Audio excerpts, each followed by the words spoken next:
මාළු හදන විනෝදාංශයක් කරගත්ත ඔයාලා අදත් එච්චයක් YouTube channel එකේ සාදරයෙන් පිළිගන්නවා.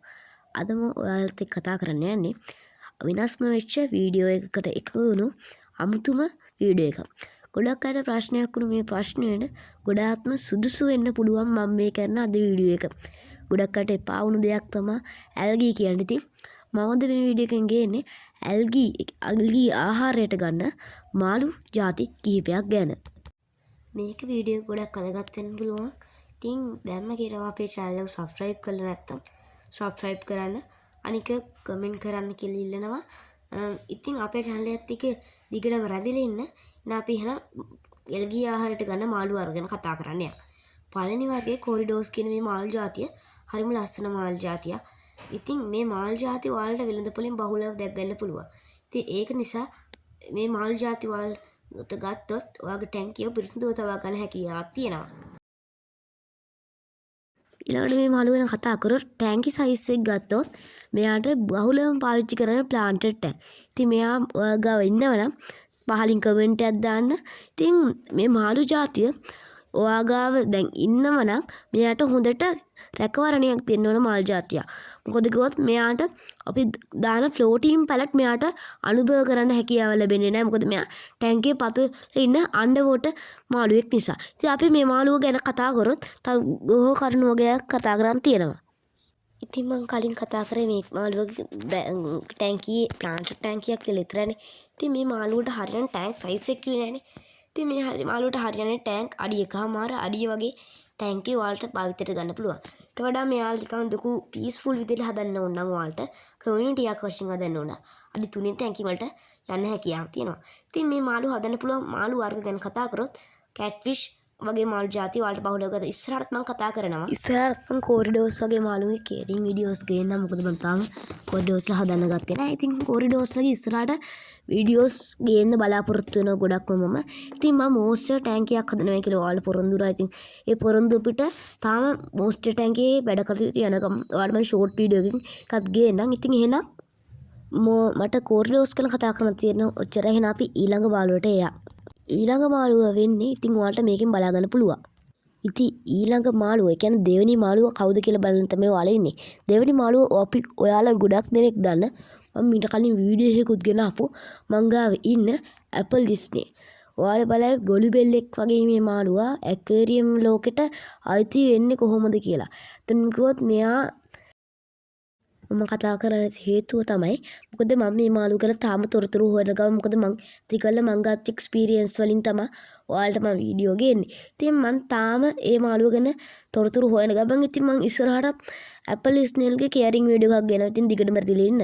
ඉතින් මේ මාළු හදන්න පුළුවන් මාළු ಜಾති ගැන අපි ඉස්සෙල්ලම කතා කරමු.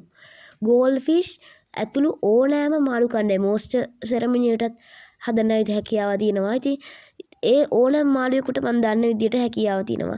ඉතින් මේ මාළුවගේ මොකද කට්ට නිසා හැංගිලා ඉන්න පුළුවන් වෙන මාළුවෙන් කෙටුවා. ඉතින් මොස්ටර් මාළුත් එක්ක ඕනම මාළු කියන්නේ ලොකු මොස්ටර් මාළු නෙවෙයි. පොඩි අපි දන්න ගප්පි ප්ලේටි මොලි ඕනම මාළු පාකුලා ඔස්කල වගේ මාළු වුණත් මෙයාලා හදන්න හැකියාව තියෙනවා. ඉතින් මේ ඇපල් ස්නේල්ගේ ටැංක් සයිස් එක අඩි 1.5 වගේ උතරම හැකියාවක් තියෙනවා. ඔයාලට පොණ්ඩයක් එක හදන්නත් හැකියාව තියෙනවා. ඉතින් ඇපල් ස්නේල් ගැන මම ලොකුට කතා කරන්නේ නැහැ. ඇපල් ස්නේල් ගැන කතා කරලා තියෙන ඔච්චර. එහෙනම් අපි ඊළඟ මාළු ගැන කතා කරන්න යන්න. ඊළඟට ඉන්නේ අංක 3 මාළුව. කවුද බලමු අපි මේ මාළුව.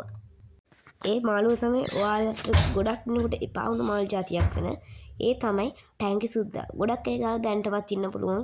මෙයත් හොඳ ඇල්ගී වලට ඉස්තුමක් වෙන මාළු జాතියක් කියලා අපිට හැකියාවක් තියෙනවා. ඉතින් මේ මාළු జాතිය ගොඩාක් ලොකු වර්ධනයක් වෙන හැකි මාළු జాතියක්. බොහෝ විට මෙයාම හදනව නම් දීර්ඝ කාලිනම ටැංකියෙම තියන්න පුළුවන් නම් වඩාත්ම හොඳයි. මොකද මේ මාළු දැන් ඇරිදොල වලටත් බෝ වෙලා ස්වාභාවික පරිසරයේ ඉන්න මාළුන්ට උනත් ලොකු තාර්ජනයක් ඉටු වෙලා තියෙන මාළු జాතිය තමයි මේ ටැංකි සුද්ද කියන්නේ. ඉතින් ඔයාලා ගාව ඉන්න උනක් මැරෙන කම මේ මාළු జాතිය හදන්න. ඉතින් මට මේ ටැංකි සුද්ද කියන මාළු జాතිය ගැන ලොකු දෙයක් කතා කරන්න නැහැ. ඔයාලා දන්නවා මේ ටැංකි සුද්ද කියන්නේ ගොඩක් වෙලාට අපිට එපා වෙච්ච මාළු జాතිය. මං ගාව තියෙනවා ටැංකි සුද්ද කියන මේ මාළුවා.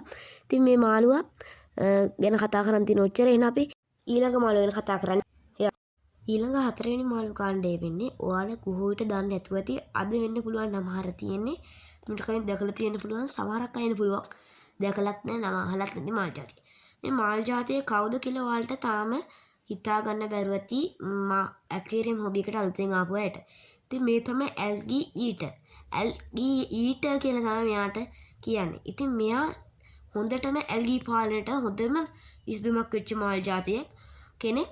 ඉතින් මෙයා ප්ලාන්ටඩ් ටැංක් වලට තමයි ගොඩාක්ම ගැලපෙන්නේ. ඉතින් ප්ලාන්ටඩ් ටැංක් එකක් ඔයාලා තියෙනවනම් මෙයා ගෙන දාගන්න. ඉතින් කලින් කියපු ටැංක් සයිස් එකෙන් වැඩි එකමාර වගේ තමයි මෙයාලට ඕනේ ඇති. ඉතින් මෙයා ගැන කතා කරන්න ගියොත් මට ඔච්චරයි කතා කරන්න තියෙන්නේ. එහෙනම් අපි ඊළඟ මාළුවයා ගැන කතා කරන්න යමු. ඉතින් ඊළඟ මාළුවා හතරවෙනි මාළුවා වෙන්නේ මේ තමයි කතා කරන අන්තිම මාළුවා. ඉතින් මෙයාගේ නම දන්න අය ඉන්නවා නම් පහලින් කමෙන්ට් කරන්න. මෙයාත් සෑහෙන මිලක් වෙනවා.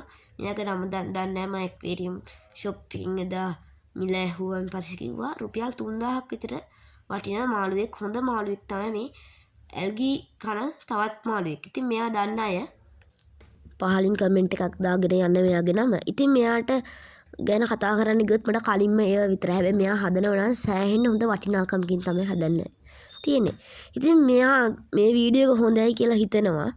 ඉතින් අපේ channel එක subscribe කරලා නැත්නම් subscribe කරන්න. ඉතින් අපේ වීඩියෝ එකත් එක්ක දිගටම රැඳිලා ඉන්න. මගේ channel එක subscribe කරලා නැත්නම් අනිවාර්යෙන් subscribe කරන්න. ඉතින් ඔයාලට ලොකු උදව්වක් කරලා තියෙනවා මගේ subscribersලා 50 ඉක්මවපු එක නිසා. සහනම් මේ වීඩියෝ එක ඔච්චරයි. අපේ channel එකත් එක්ක ආයෙත් කියන දිගටම රැඳිලා ඉන්න. මේ වීඩියෝ එක හොඳයි නම් අනිවාර්යෙන්ම like එකක් දාගෙන යන්න. කමෙන්ට් මදි කමෙන්ට් කරලා තිබුණේ නැහැ කවුරුත්. ඔයාලට අවශ්‍ය හැම දෙයක්ම කමෙන්ට් කරන්න. එහෙනම් වීඩියෝ එක ඔච්චරයි අදට. එහෙනම් අපි අලුත් වීඩියෝ එකකින් හම්බ වෙමු. ඉතින් ඉස්සරහට ඕන වීඩියෝස් ඔයාලට කමෙන්ට් කරන්න. ඔයාලට ප්‍රශ්න තියෙන වීඩියෝස් කමෙන්ට් කරන්න. ඉතින් කමෙන්ට් කරලා තිබ්බ දෙතුන් දෙනෙක් ඉතින් එයාලටත් මම වීඩියෝ ගෙනවා. අනික මම ඔයාලට පොරොන්දුවක් වුණා subscribersලා 50 ඉක්මෙන් පස්සේ monster setup එකක් ගෙනව කියලා. අනිවාර්යෙන් ගේන්න ඉන්නවා. ඉස්සරහට flower horn කෙනෙක් හදන්නත් අදහසක් තියෙනවා. ලිචර් බයිෂර් වගේ වටිනාකම රසක් තියෙන මාළු හදන්න ඉස්සරහට ලොකු අයිඩියා එකක් තියෙනවා. ඉතින් වීඩියෝ එක ඔච්චරයි. අපේ channel එකත් එක්ක ආයෙත් කියනවා දිගටම රැඳිලා ඉන්න. channel එක subscribe කරන්න. එහෙනම් අලුත් වීඩියෝ එකක් හම්බ වෙමු. එහෙනම් එතෙක් ඔයාලට සුබ දවසක්. වීඩියෝ එක හොදාලා අනිවාර්යෙන් like එකක් දාන්න. එහෙනම් අලුත් වීඩියෝ එකකින් හම්බ වෙමු.